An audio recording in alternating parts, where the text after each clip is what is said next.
అద్భుతమైన జన్మ.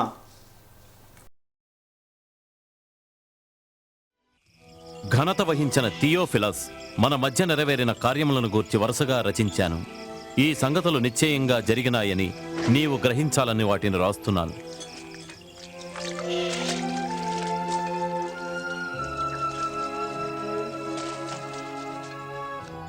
కైసరైగుస్తు రోమా చక్రవర్తిగా, హేరోదు దేశపు మహారాజుగా పరిపాలిస్తున్న రోజుల్లో నజరేతు గ్రామంలో ఉన్న కన్యక దగ్గరకు దేవుడు గాబ్రియేలు దూతను పంపాడు. ఆ కన్యక పేరు మరియా.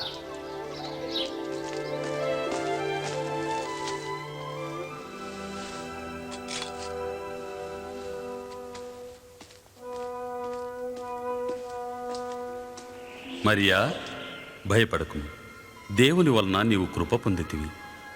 నీవు గర్భము ధరించి కుమారుని కని ఆయనకు యేసు అని పేరు పెట్టెదవు. ఇదెలా సాధ్యం? నేను కన్యను కదా. పరిశుద్ధాత్మ నీ మీదికి వచ్చును.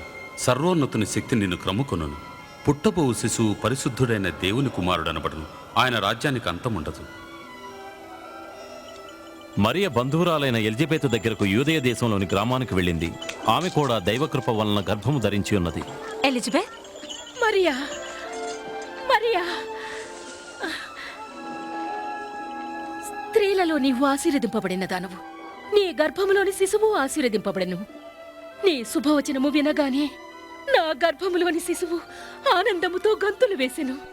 నా ప్రాణం ప్రభువును గణపరుచుచున్నది. నా ఆత్మ నా దేవుని యందు ఎంతో ఆనందించుచున్నది. ఇప్పటి నుండి అన్ని తరాల వారు నన్ను ధన్యురాలినంటారు.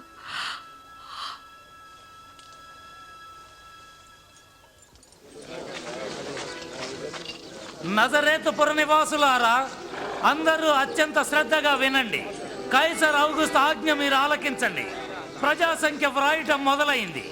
కావున గలిలియా, యూదా పట్టణాల్లోని వారంతా ఆ సంఖ్యలో తమ పేర్లు వ్రాయబడుటకై వారి వారి జన్మస్థలములకు వెళ్ళాలి.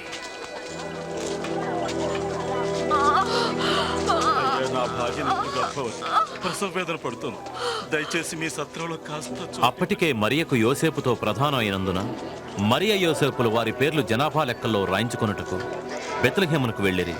అయితే అక్కడ వారికి స్థలం దొరకనందున ఒక చిన్న పశువుల పాకలో తలదాచుకున్నారు.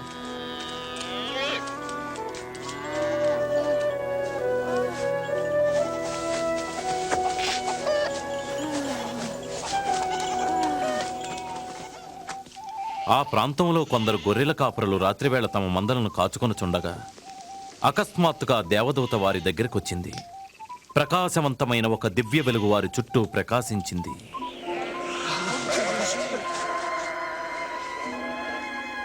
దావీదు పట్టణమందు నేడు రక్షకుడు మీ కొరకు పుట్టి ఉన్నాడు. ఈయనే ప్రభు అయిన క్రీస్తు.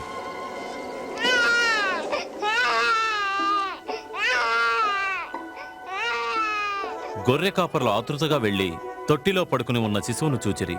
రక్షకుడైన యేసు జననము గూర్చి, కన్య మరియను గూర్చి వారే మొట్టమొదటిసారిగా లోకానికి చాటిరి.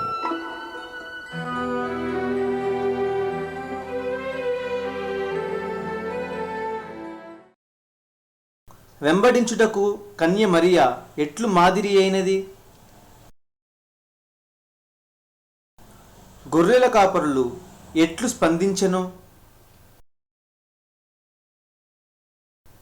దేవుని స్వరము వినినప్పుడు నేనెట్లు స్పందించను?